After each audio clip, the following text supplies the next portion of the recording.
Cake 34, ça vient de Montpellier.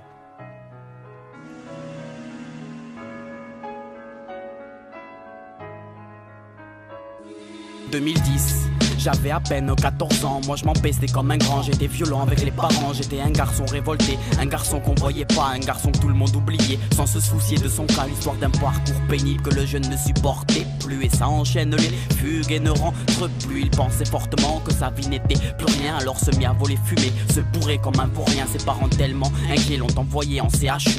Mais rien n'avait changé, il pensait qu'au THC. Il a ensuite perdu ses amis, les meilleurs comme les mauvais, car son frère était parti en prison à cause d'une tasse P. Il s'est retrouvé solo dans un coin à s'emmerder. Il inhalait ce bédo tout le temps à longueur de journée. Il cogitait violemment à se mettre la race. Il voulait tellement s'enfumer que ça s'encrasse. Il était toxicomane, 14 ans.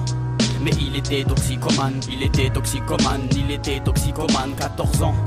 Mais il était toxicomane. Ma mère m'a dit tu restes mon fils, et ça à jamais. Tu grandiras et tu verras que je t'aime et je t'aimerai. Maman est toujours là pour toi, alors évite ces bêtises. Je t'aime mon garçon, s'il te plaît réussis ta vie. Ma mère m'a dit tu restes mon fils, et ça à jamais. Tu grandiras et tu verras que je t'aime et je t'aimerai. Maman est toujours là pour toi, alors évite ces bêtises. Je t'aime mon garçon, s'il te plaît réussis ta vie. Quand je voyais ma mère en pleurs, je prenais enfin conscience des ampleurs de sa souffrance. 2011, l'année était passée lentement. Je me voyais dans des états où je ne l'étais pas souvent. Maman souffrait tellement de voir son fils se droguer. Elle rigolait rarement d'embrasser son fils quand elle pouvait. À peine ses 15 ans, le petit déjà déprimé. Il voulait plus être vivant, voulait rejoindre le ciel bleu teinté. S'était lancé dans les cris pour évacuer sa peine. Si tu pouvais voir ce qu'il vit, t'aurais de la haine. De la peine, il s'était ouvert les veines, tellement il déprimait. Sans console, il avait la haine, ne pensait qu'à s'envoler. Le frère parti en prison, la famille était mal vue. Le jeune squattait plus la maison mais se défonçait dans la rue. À la suite de ça, le lendemain du réveil, le gendarme m'appelle papa. Si votre fils boit, c'est bientôt le deuil. Défoncé sous H, je m'appelle X. On me surnommait la tâche, je déprimais en perdre la vie.